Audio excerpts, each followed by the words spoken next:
반갑습니다. 송재준입니다. 총선이 끝나고 난 뒤에 국민의힘이 너무나 어지럽다 보니까 이 어지러운 시기를 이용해 가지고 자기의 어떤 정치적인 이익 그리고 또 어떤 사람들 같은 경우는 금전적인 이익 이런 것들을 이제 얻으려고 하는 사람들이 보여 가지고 많은 분들이 실망하고 계시지 않을까 싶습니다.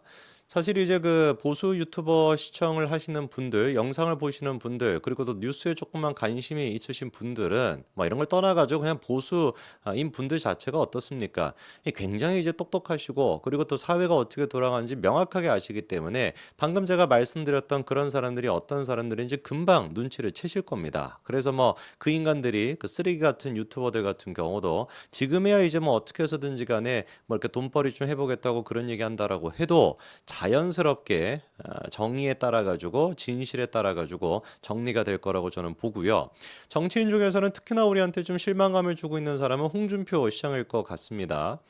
저는 개인적으로 옛날에는 홍준표 시장을 굉장히 좋아했고 그리고 또 응원도 많이 했습니다. 제가 그래서 직접 이제 홍 시장 찾아가 가지고 당대표 당시에 인터뷰까지도 했던 사람이 저였거든요. 설날 특집으로 홍준표 시장이랑 그때는 대표랑 인터뷰까지 했던 사람이 저였습니다. 그런데 그런 저조차도 요즘 홍준표 시장을 보고 있으면은 그냥 딱 한마디로 얘기해서 노욕에 찌든 정치인 이렇게밖에 생각이 안 들어요.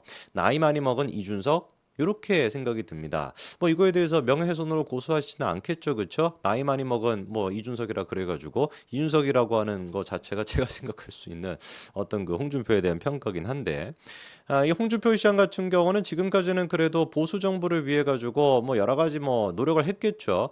적어도 윤석열 정부가 출범하고 난 뒤부터 홍준표가 보여주고 있는 모습은 한마디로 진짜 꼰대 그 자체라고 정리가 될 것 같습니다. 어떤 분들은 그렇게 생각하실 수도 있어요. 아니 요즘 같은 경우는 홍 시장이 윤석열 대통령이랑 한 팀이 돼가지고 열심히 윤석열 대통령 응원하고 있지 않냐? 택도 없는 소리죠. 그렇죠? 저거 몇 달 못 갑니다. 윤석열 대통령의 레임덕이 시작이 된다. 가장 앞서가지고 가장 먼저 윤석열 대통령 비판하고 잘라낼 사람 그게 누구냐? 홍준표라고 제가 100% 장담합니다. 한마디로 진짜 보수의 추미애인 거예요. 보수의 추미애 맞죠? 그렇죠? 추미애 같은 경우도 노무현 전 대통령 그런 식으로 막 탄핵을 시켜버린다든지 뭐 그리고 문재인 같은 경우도 그렇게 들이받더니만 지금 뭐 홍준표도 하는 모습이 똑같지 않습니까? 거기에다가 또 추미애가 했던 가장 큰 업적이 뭐예요? 윤석열 대통령을 대통령으로 만들었잖아요. 홍준표가 할 앞으로의 가장 큰 업적은 뭐겠습니까? 자기는 사라지고 자기는 이제 역사 속으로 이제 사라지게 되고 자기의 어떤 그 난잡한 공격을 통해 가지고 한동훈이라고 하는 사람을 당 대표로 만드는 거. 그게 홍 시장이 할 수 있는 마지막 남아 있는 제가 보기에 역할이지 않을까 싶습니다. 이번에 그 오세훈 시장이 방송에 나와 가지고 깜짝 놀랄 만한 얘기를 몇 가지를 했습니다. 거기 이제 그 홍 시장에 대한 얘기도 있었는데요. 그 얘기하기 전에 오 시장이 이번에 그런 얘기를 하시더라고요. 정당은 그 정당의 비전과 이념을 선거로 달성한다. 선거에서 이겨야 그거를 실천하는 것인데 그러면 이길 사람이 제일 효자가 되는 거 아니냐. 이까지 얘기를 정리해 본다면 오 시장 생각의 당대표 누가 돼야 된다라는 거예요. 선거에서 이길 법한 사람이 돼야 된다라는 겁니다. 그래서 선거에서 이길 법한 사람을 뽑기 위해서 어떻게 해야 되는 것이냐. 민심 100%를 반영해 가지고 당대표를 뽑아야 된다. 이렇게 얘기를 하시더라고요. 글쎄요. 여러분들은 좀 어떻게 생각을 하십니까? 당대표를 뽑는 전당대회인데 그 전당대회를 민심 100% 일반 국민 100%한테 물어가지고 뽑자. 글쎄요. 저는 개인적으로 100%는 너무 오바이다라는 생각이 듭니다. 뭐 시청하시는 분들은 어떻게 보실지 모르겠습니다만 당원 100%뭐 그것도 맞는 방법일 것 같고 근데 몇 차례나 제가 말씀을 드린 것처럼 오히려 한동훈 위원장의 당위성과 정당성이 확보가 되기 위해서라도 일반 국민의 의견은 들어가는 게 맞다. 그래서 10%에서 20%뭐 맥시멈 30% 정도 일반 국민들의 의견이 들어간다라고 해도 그게 아마 현실적으로 가장 높은 확률이지 않을까 싶어요. 그렇게 될 것 같습니다. 왜냐하면 정진석 비대위원장 바로 직전만 하더라도 70, 30 이렇게 돼 있었거든요. 그걸로 회귀할 가능성이 제가 보기엔 높아 보입니다. 근데 걱정하지 않으셔도 됩니다. 그렇게 회귀한다라고 해도 한동훈 위원장은 100% 당대표 당선이 될 거고요. 오히려 30% 정도를 니들이 그렇게 얘기한 대로 그렇게 수도권 중심으로 가야 된다라고 얘기했던 니들이 얘기했던 대로 바꾸지 않았냐? 라고 우리가 얘기할 수 있어가지고 어느 누구도 한동훈 위원장의 당대표로서의 권위를 흔들 수 없을 겁니다. 오히려 당원 100%라 하면은 또만 난리를 치고 막 난잡하게 되겠죠. 그렇죠? 권위가 안 쓸 수가 있거든요. 이렇게 선거를 통해 가지고 선출됐음에도 불구하고 아싸리 그냥 명백하게 너네들이 그래 요구한 대로 하겠다. 일반 30, 당원 70% 해보자. 그래서 뭐 유승민이가 되는지 한동훈이 되는지 해보자. 100% 한동훈이 될 것이고 그렇게 이겨야 유승민이도 할 얘기가 없겠죠. 당원 뭐 100%로 바꿔가지고 또 유승민이 지면 얼마나 또 난리를 치겠습니까? 한동훈은 얼마나 흔들어댈지 뻔하지 않습니까? 자, 그리고 또 오세훈 시장이 했던 얘기가 뭐냐면 총선 전에, 총선 직전에 갑자기 홍준표 시장이 전화가 왔다라는 거예요. 그 전화에 송 시장이 뭐라고 얘기를 했냐? 니는 가만히 있으래. 이렇게 얘기했대요. 이게 의미하는 게 뭐겠습니까? 총선 직전에 홍준표가 오 시장한테 전화를 걸어가지고 니는 가만히 있으래. 너 가만히 있어라. 이렇게 얘기했다. 홍 시장 같은 경우도 총선 직전에는 뭐 홍 시장뿐만 아니라 모든 사람들이 야 이번 선거 조금 쉽지 않겠다. 적어도 일단 한동훈 체제에서 총선에서 우리가 질 가능성이 높다라고 판단을 했겠죠. 홍 시장 또한 마찬가지일 겁니다. 그러면 총선에서 우리가 질 거야라고 생각하고 있던 홍 시장이 왜 하필이면 오세훈한테 전화를 걸어서 가장 강력한 차기 대권 후보 중에 한 명이 오세훈한테 전화를 걸어가지고 니는 가만히 있으래 라고 얘기했을까요? 불보듯 뻔한 거 아니겠습니까? 총선 끝나고 난 다음에 여기저기서 이제 총선 패배에 대한 책임을 물으면서 차기 이제 대권에 대한 잠룡들이 서로서로를 견제하기 시작할 텐데 그 견제할 때 누구는 나서지 말고 있으라는 거예요. 오세훈은 가만히 있으라.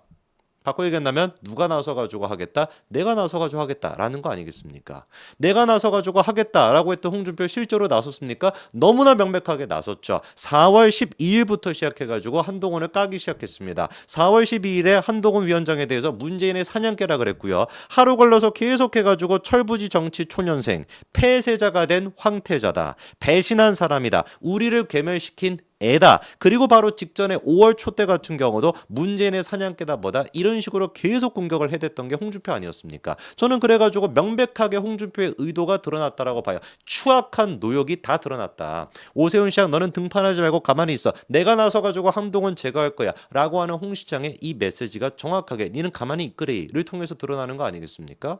그리고 또 홍 시장 또한 마찬가지로 믿는 구석이 있었겠죠. 윤석열 대통령 또한 마찬가지로 내 편이다 라고 하는 그 믿는 구석이 있었기 때문에 이미 총선 때 윤석열 대통령이 홍준표를 만나려고 연락을 했었는데 홍준표가 거꾸로 거절하고 늦췄다라는 거 아닙니까? 총선 이후로. 그러면 홍준표가 생각하기에 윤석열 또한 마찬가지로 한동훈한테 감정이 안 좋네. 그러니까 내가 윤석열을 일단 내 편으로 와 있고 오세훈 또한 마찬가지로 너는 좀 가만히 있어. 너는 가만히 있으면 내가 알아서 할게. 라고 해가지고 모든 잠룡들이 다 잠잠한 상태에서 원희룡 또한 마찬가지로 총선에 나간 사람이기 때문에 잠잠할 수밖에 없지 않겠습니까? 어느 누가 그러면 홍준표 말고 목소리를 낼 수가 있겠냐고요. 당연히 그 판단은 홍준표가 했을 것이고 그 판단을 했기 때문에 이렇게 정신이 나간 사람처럼 설치고 댕겼던 겁니다.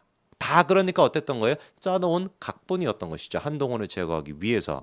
지금 이제 홍준표가 하는 얘기 들어보면은 이재명을 저격하고 윤석열 대통령 옹호를 하고 있습니다. 현재 범인으로 지목되어 수개의 재판을 받고 있는 사람이 현직 대통령을 범인 취급하는 건 넌센스가 아닌가요? 이런 식으로 홍준표가 윤석열 대통령 옹호하는 척하지만 이거를 왜 제가 척이라고 얘기할 수밖에 없냐? 진심이 하나도 없거든요. 윤석열 정부 집권한 초기부터 시작해가지고 계속해가지고 대통령실을 들이박았던 이건 인간이 누구였습니까? 홍준표 아니었습니까? 이준석이랑 같이 아예 하다가 2023년도 5월달 한창 이제 이재명에 대한 사법 리스크가 고조화되어 있다는 기사가 쏟아져 나오고 있는 상태에서 이재명이가 영수회담 제발 좀 영수회담 해주십시오라고 구걸하다시피 하고 있던 그 시기에 대통령께서 다 거절했었죠. 그렇죠? 그때 이재명을 만났던 사람이 누구였습니까? 대구시청에서. 그게 바로 홍준표 아니었습니까? 그러면서 그때 이재명 앞에다가 이재명 옆에 앉아있는 상태에서 같이 뭐 했습니까? 대통령 흔들고 대통령실 욕하고 있었던 게 홍준표 아니었어요? 워딩 제가 읽어드릴까요? 대표님이 오셨으니 하는 말씀인데 윤석열 정권이 대부분 정치를 잘 모르는 사람들이 대통령실에 있다. 민주당에서 좀 도와주셔야지 나라가 안정된다. 민주당은 문제가 생기면 의원들이 즉각 탈당하는데 코미디죠. 그렇죠? 민주당이 무슨 뭐 문제 생기면 즉각 탈당을 합니까? 우리 당은 그리 안 한다. 애들이 욕심만 가득 차가지고 당이야 어찌되든 말든 내가 살아야 되겠다고 생각하니 당에 대한 헌신이 없는 것이다. 이게 홍준표가 했던 얘기입니다. 이재명 옆에다가 앉혀놓고 같이 윤석열 대통령 들고 같이 대통령실 욕했던 인간 아닙니까? 이뿐만이었습니까? 최근에는 또 이재명이가 부산에서 그때 뭐 그렇게 돼가지고 헬기 타고 이제 서울대병원까지 갔던 거 기억나시죠? 그때도 이재명을 옹호했던 게 홍준표였습니다. 뭐라고 옹호했습니까? 제1야당 대표는 국가의전 서열상 총리급에 해당되는 7번째 서열에 있는 사람인 거 아니냐. 그런 사람이 어떻게 뭐 피습을 당했으면은 본인의 의사, 가족의 의사를 존중해서 헬기를 타고 서울로 이송할 수도 있는 거 아니냐. 꼰대 그 자체, 특권의식 그 자체의 모습을 보여줬던 게 홍준표였습니다. 왜 이때는 그렇게나 이재명을 갖다가 편들듯이 얘기를 했을까요? 뻔한 겁니다. 이재명을 편드는 것뿐만 아니라 조국 가족 전체 다를 갖다가 구속시키는 것, 가족을 몰살시키는 건 잘못된 것이다. 검찰의 수사가 잘못되고 있다. 라는 식으로 조국을 또 옹호하지를 않나. 총선이 끝난 이후에 같은 경우는 송영길이 또한 마찬가지로 그냥 불구속 상태에서 수사하는 게 맞다라는 식으로 마찬가지로 송영길을 옹호하는 거랑 다 똑같은 이유인 겁니다. 이 사람은 그러니까 정치적인 어떤 철학을 가지고 움직이는 것이 아니라 철저하게 어떻게 움직이고 있는 것이에요. 기회주의자. 그 시기에 맞게끔 자기의 정치적인 입지를 다지기 위해 가지고 움직이는 사람에 불과한 겁니다. 오 시장이 이번에 총선 전에 홍준표가 나한테 전화를 걸었다라는 이 뭐라고 할까 그냥 좋은 의도로 얘기하신 것 같은데 제가 보기엔 오히려 폭로에 가까운 홍준표에 대한 실체를 폭로하는 것이다라고 저는 해석을 합니다. 이런 사람은 당대표가 돼서도 안 되고요. 될 리도 없고요. 홍준표가 할 수 있는 유일한 역할은 뭐다? 자기 한 몸 이제 불살라가지고 역사의 뒤안길로 사라지고 한동훈 위원장을 당대표로 만드는 거. 추미애가 했던 것처럼 윤석열을 대통령으로 만들었던 것처럼 한동훈을 대통령으로 만드는 게 홍준표의 역할이 아닐까 싶네요. 여기까지 말씀드리겠습니다. 감사합니다.